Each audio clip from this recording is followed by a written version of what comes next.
Hello student, welcome to the second lecture of atoms and molecules और measurement of matter. ना last lecture में हम लोगों ने मॉलिक्यूलर मास निकालना सीख लिया था। आई होप आप लोगों ने जो होमवर्क मैंने दिया था वो कंप्लीट किया होगा। सिंपल क्वेश्चंस थे, ठीक है। तो आज हम लोग लेक्चर में स्टार्ट करते हैं second part, that is laws of chemical combination. ना अगर आपने प्रीवियस लेक्चर अच्छे से रिवाइज नहीं किया है, नोट्स अगर आपने अच्छे से नहीं पढ़े, तो it's a request from my side कि आप लोग एक बार नोट्स अच्छे से रिवाइज कर लीजिए, फिर ही ये लेक्चर देखिए, ठीक है students. So let us start with the main topic of the chapter is laws of chemical combinations.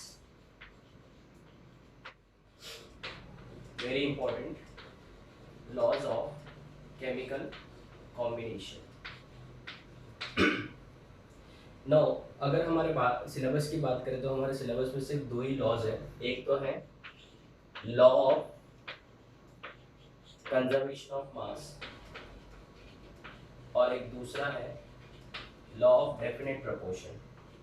The law of conservation of mass is also known as law of conservation of matter. ठीक है, तो आज के lecture में हम लोग सिर्फ इसी को डिस्कस करेंगे। नेक्स्ट लेक्चर में हम लोग लॉ ऑफ डेफिनेट प्रोपोर्शन, ठीक है। तो अभी ये है तो बहुत छोटा, फिर भी हम लोग एक लेक्चर ले रहे हैं ताकि इसके ऊपर क्या क्या क्वेश्चन आ सकते हैं सब हम लोग डिस्कस करेंगे, ठीक है ना। Law of conservation of matter का मतलब क्या होता है? इसका मतलब ये होता है कि जब आप कोई भी केमिकल रिएक्शन करते हो, सुनना ध्यान से स्टूडेंट्स, जब आप कोई भी केमिकल रिएक्शन करते हो तो जितना आपने स्टार्टिंग में मटेरियल लिया था उसका जो मास होगा उतना ही प्रोडक्ट का भी मास होगा। जो स्टार्टिंग में होता है उसको रिएक्टेंट बोलते हैं, और जो रिएक्शन खत्म होने के बाद बनता है उसको क्या बोलते हैं? प्रोडक्ट बोलते हैं। तो बेसिकली अगर हम लोग बात करें एग्जाम्पल के तौर पे, तो इन अ रिएक्शन, यहाँ पे लेफ्ट हैंड साइड में हम लोग क्या लिखते हैं? रिएक्टेंट लिखते हैं, which gets converted into product, बराबर है। तो स्टूडेंट्स इसमें क्या होता है? Total mass of the reactant, total mass of reactant जो होता है it is always equal to total mass of product बच्चों, ठीक है। यही है आपका लॉ ऑफ क्या? Conservation of matter. इसका मतलब क्या हुआ? मास ना तो बढ़ रहा है ना ही कम हो रहा है। सो matter can neither be created nor be destroyed during a chemical reaction, and it was given by Anthony Lavoisier. Scientist का नाम क्या है? लेवोजियर ने ये दिया था। इस लॉ का स्टेटमेंट ये है, it states that matter can neither be created nor be destroyed during a chemical reaction. Chemical reaction के दौरान मैटर को ना तो आप क्रिएट कर सकते हो ना ही डिस्ट्रॉय कर सकते हो, ठीक है ना। तो इसका मतलब total mass of the reactor will always remain equal to total mass of the product ना। जैसे अगर मैं एक एग्जांपल के तौर पे लेता हूँ, ठीक है ना, एक रिएक्शन देखना। आप लोगों ने लाइमस्टोन सुना होगा, लाइमस्टोन, इसको आप लोग चूना बोल सकते हो, ठीक है। इसको लाइमस्टोन भी बोलते हैं, कैल्शियम कार्बोनेट भी बोलते हैं। जब मैं इसको हीट करता हूँ, ठीक है ना, एरो पे मैंने क्या लिखा है? हीट, ठीक है। ये रिएक्टेंट हो गया। यहाँ पे दो प्रोडक्ट बनते हैं, एक बनता है कैल्शियम ऑक्साइड और यहाँ पे एक गैस बनता है CO2, ठीक है। तो ये लाइमस्टोन क्या है? आपका रिएक्टेंट है, ये आपका रिएक्टेंट है, और ये दोनों मिला के क्या बन रहे हैं बच्चों? प्रोडक्ट है सर, ठीक है। तो अगर law of conservation of matter सच है तो इसका मतलब इसका टोटल मास और इन दोनों का टोटल मास क्या होना चाहिए? इक्वल होना चाहिए। So total mass of reactant की अगर बात करें, टोटल मास ऑफ रिएक्टेंट, चलिए बताओ, CaCO3 है ना, तो मैं आपको बता देता हूँ। कैल्शियम का जो मास होता है वो होता है 40, एग्जाम में दिया होगा। कार्बन का होता है 12 और ऑक्सीजन का होता है 16।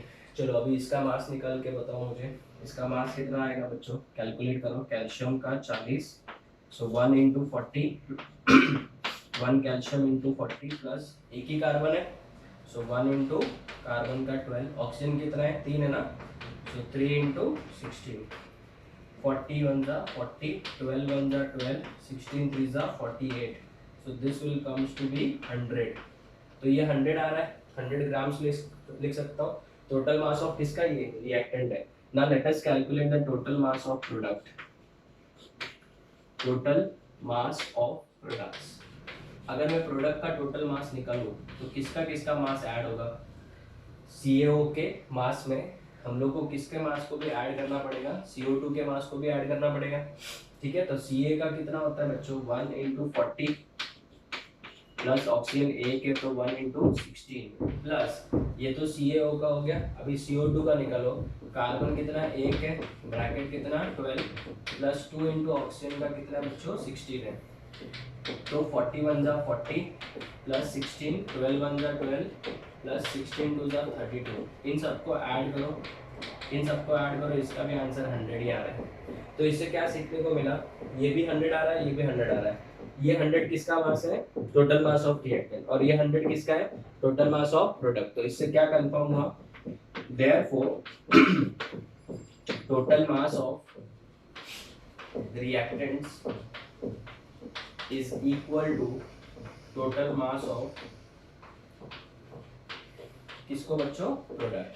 तो अगर ये बात सच है तो वी कैन से दैट ये लॉ जो है वो सच है कि झूठ है, सच है. So therefore law of conservation of matter is verified. Verified लिखना है तो वेरीफाइड लिख दो, या फिर ट्रू लिखना है तो ट्रू लिख दो. तो इस टाइप से बेटा इसके ऊपर क्वेश्चन आता है. मतलब एक क्वेश्चन तो स्ट्रेट फॉरवर्ड ये हो गया, right a short note on law of conservation of matter. ठीक है, और explain law of conservation of matter with suitable example. तो आपको ये लिखना पड़ेगा, it was given by, discovered नहीं बोलेंगे, गिवन बोलेंगे. It was given by Lavoisier, ये स्टेटमेंट, और ये एग्जांपल आप लिख सकते हो. ठीक है, अभी इसके ऊपर क्वेश्चंस किस तरीके से बनाए जा सकते हैं जिसमें सम्स जैसे रिलेटेड होते हैं, वो कैसे होते हैं मैं आपको बताता हूँ. आप इसका फोटो लो, फिर आगे बढ़ते हैं. ओके स्टूडेंट्स, सो एक आध क्वेश्चन और सॉल्व करते हैं. Question, prove whether the given reaction, prove whether given reaction obeys law of conservation of matter or not. Law of conservation of matter. ठीक है, first C plus O2 gives CO2. Second,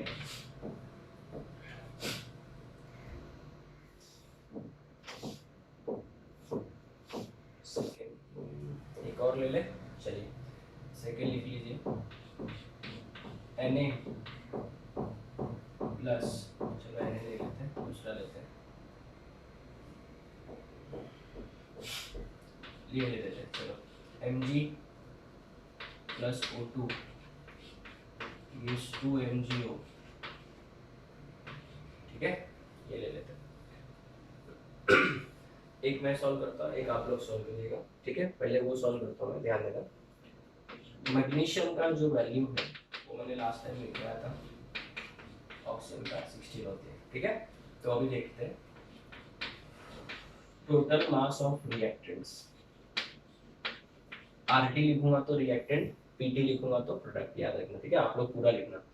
total mass of reactant में अगर हम लोग बात करें तो दो तो मैग्नीशियम है और दो ही क्या है, ऑक्सीजन है. सो एक मैग्नीशियम का 24 है, सो 2 × 24 प्लस 2 × 16, 24 2 जा 48, 16 2 जा 32. इसका आंसर आ जाएगा 80 ग्राम्स हो गया. तो ये 80 ग्राम्स हो गया. टोटल मास ऑफ रिएक्टेंट हो गया. टोटल मास ऑफ प्रोडक्ट निकालते हैं. टोटल मास ऑफ प्रोडक्ट, चलिए टोटल मास ऑफ प्रोडक्ट कितना आएगा बताओ. 2 MgO है ना, तो इसमें Mg भी 2 है और ऑक्सीजन भी 2 है. सुनना मेरी बात ध्यान से, जब मैं बोलता हूँ 2 MgO ना, आगे 2 है ना, तो ये 2 सबका होता है. तो Mg कितना है, 2 है. तो 2 Mg का कितना बोलो 24 प्लस 2 इंटू ऑक्सीजन का कितना 16, ये तो सेम ही आ रहा है, तो इसका आंसर कितना आ गया 80 आ गया। So therefore we can say total mass of what reactant is equals to total mass of product, इस टाइप से। ठीक है, तो अभी आप लोग एक बार काम करिए, वीडियो को पॉज कर लीजिए और ये वाला क्वेश्चन आप खुद से सॉल्व करिए। क्या बोला मैंने सुना? वीडियो को पॉज कर लीजिए और ये वाला क्वेश्चन खुद से सॉल्व करिए। कार्बन का 12 होता है, ऑक्सीजन का 16 होता है। कर दिया? चलो ठीक है, देखते हैं। टोटल मास ऑफ रिएक्टेंट कितना है? C+12, C+O2 right. कार्बन का एक ही है, 1 इंटू 2 12, ऑक्सीजन का 16 है, 2 इंटू 16 16 टू 32, 32 प्लस 12 इज 44 हो जाएगा। 44 आया। टोटल मास ऑफ प्रोडक्ट देखो, टोटल मास ऑफ प्रोडक्ट में क्या एक ही है CO2, CO2 में कार्बन कितना है 1, तो 1 इंटू 12 प्लस 2 इंटू बोलो 16, तो टोटल कितना आ जाएगा इसका भी 44 ही आ रहा है। तो सेम स्टेटमेंट क्या लिखोगे, therefore the total mass of reactant is equals to total mass of the product। समझा बच्चों? तो ये टाइप 1 के क्वेश्चन हो गए, ये टाइप 1 के क्वेश्चन है। टाइप 2 का क्वेश्चन, लास्ट क्वेश्चन। टाइप 2 में जनरली आपको कैसा पूछेंगे मैं आपको बताता हूँ, ध्यान देना, देखना ध्यान से। In a chemical reaction, in a chemical reaction in a chemical reaction CaCO3 gives CaO plus CO2, CaCO3 gives CaO plus CO2 if 100 grams of CaCO3 gives 44 grams of CO2, calculate the mass of CaO, calculate the mass of CaO, CaO का मास निकालना है। वो कैसे निकालेंगे? एकदम simple है, देखना। CaCO3 जो है it breaks up into what and what, CaO plus CO2, correct? So can we say that according to the law of conservation of matter, total mass of reactant is equal to total mass of what? Sir, product. Correct. Absolutely correct. So what is the total mass of reactant? Reactant मतलब CaCO3 है, इसका मास तो दिया है, कितना दिया है 100 दिया है, is equal to total mass of product। Product का मास में कौन कौन आएगा? CaO आएगा और CO2 आएगा। तो CaO को हम लोग क्या मान लेते हैं? X मान लेते हैं, क्योंकि इसका तो पूछा ही है ना।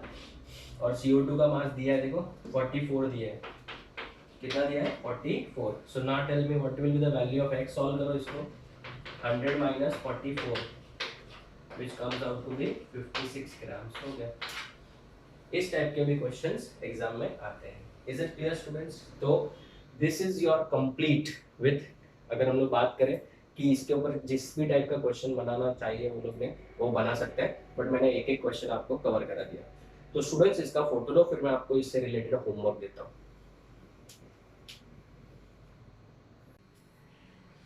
Okay students, so right on your homework. मैं टाइप 1 में क्वेश्चन रिमेन द सेम, लिखिए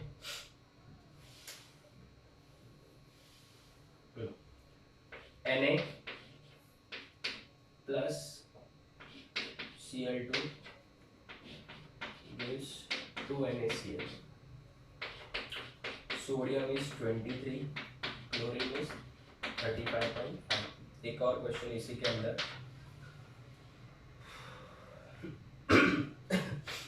2C plus O2 gives 2CO। CO2 मत करना, ये कार्बन मोनोऑक्साइड है। कार्बन का तो सबको पता है 12, अभी तो सबको नंबर भी याद होते होंगे। ऑक्सीजन का 16, ठीक है। तो टाइप 1 में मैंने आपको 2 क्वेश्चन होमवर्क दिया, टाइप 2 में एक क्वेश्चन दे रहा हूँ। In a chemical reaction